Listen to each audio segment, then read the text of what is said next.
Alright, this next section is on the infinite geometric series, and hopefully you understand that an infinite series goes on forever. And we studied geometric, so you know what that is.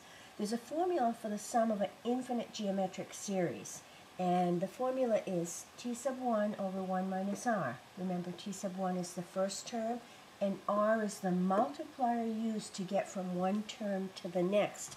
Now, using this formula works rather nicely, but there's one catch. The r, the absolute value of r, has to be less than or equal to 1. Well, not equal to. Equal to 1 would give us a big problem, 0 in the bottom. The r has to be less than, absolute value of r has to be less than 1. Or you might think of it, r has to be a fraction that is not an improper fraction, but a fraction. So, now, basically, a quick way to tell if a series is going to have a sum is if the numbers go down from term to term, so it's getting smaller. If the series is getting larger, then it does not have a sum, okay? And so this one seems to be going down, so it has a sum. This one, same thing. This one, look here, this is 6. This is 6 root 3. 6 root 3 is bigger than 6. And 18 is even bigger than that. This one has no sum. Alright? So sometimes you have to check and find out whether they have no sum. Alright, let's take this one. 6.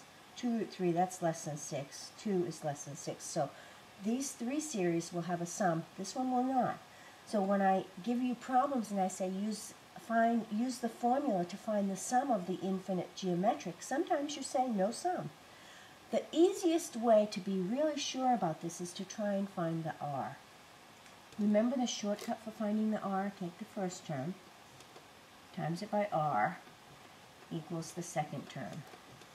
And so in this one I'm going to do r equals 48 over 64.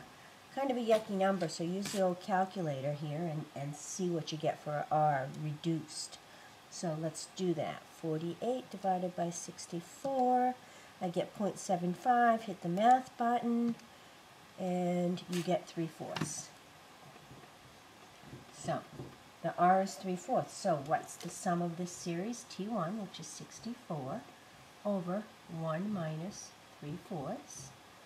So that's 64 over 1/4. And that means 64 divided by 1/4, or 64 times 4. So let's figure that out. 256. So the sum of this geometric series is 256. All right, you think you can do the next one? All right, I need to find the r. How do I find the r? First term times r equals the second term. So r equals negative 40 over 80. 4 over 8, how about r is negative 1/2? Is the absolute value of r less than 1? Yep. So can I find a sum? I sure can. 80 over 1 minus negative 1/2. So 1 minus 1/2 is 3/2, so 80 over 3/2. And again, you can use your calculator. Make sure you put the fraction in parentheses, and you should get 160 over 3. So the sum of this one, 160 over 3. This one has no sum. Now, I can test that out. You know when you find the r, like in this one we said it was negative 1/2, try it for a couple terms. So I found it by using these two. Well, what's negative 1/2 times negative 40? Positive 20. So it did work. So it's a good idea once you find it to check it for the second to the third term just to make sure. Remember this one was 3/4, so 48 times 3/4, use your calculator, you get 36. So this one has no sum. All right, this one, does this one have a sum? Supposedly it goes down, so what's the r? Ooh, scary looking. All right, 6 times r equals negative 2 root 3. Divide by 6. So what does r equal? Negative root 3 over 3. All right, let's test that. negative 2 root 3 times negative root 3 over 3. And when I figure that out, I get positive 2 root 3 times root 3 is 6 over 3. I get 2. Ah, it worked. Okay, so now that I know that that one works, I can use the formula for the sum and find the sum of that. And what's the formula? The first term, 6 over 1 minus the r. Remember the r we said was negative root 3 over 3. So that's a positive. All right, to add these fractions, I need common denominators. Make this 3 over 3. So now I have 6, and then this becomes 3 plus root 3 all over 3, because I make this 3 over 3, and 3 plus root 3, right?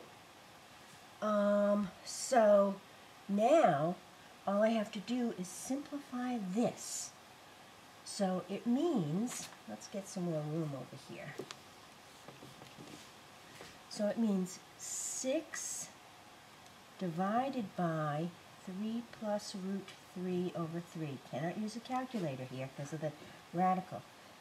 Next step, 6 times 3 over 3 plus root 3. So that's 18 over 3 plus root 3.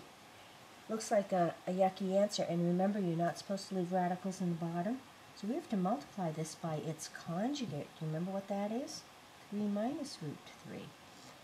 3 minus root 3. So the top, 18 times 3 minus root 3. The bottom, when you multiply this all out, we get 9 plus 3 root 3 minus 3 root 3 disappears. Root 3 times minus root 3 is minus 3, so we get 6. 6 and 18 is 3. So the final answer is 9 minus 3 root 3. That is the sum of that geometric sequence. And so you should be able to do any sums in the homework assignment. Good luck. Oh, I don't have a space there again. Pay attention to my screen, huh? All right, good luck.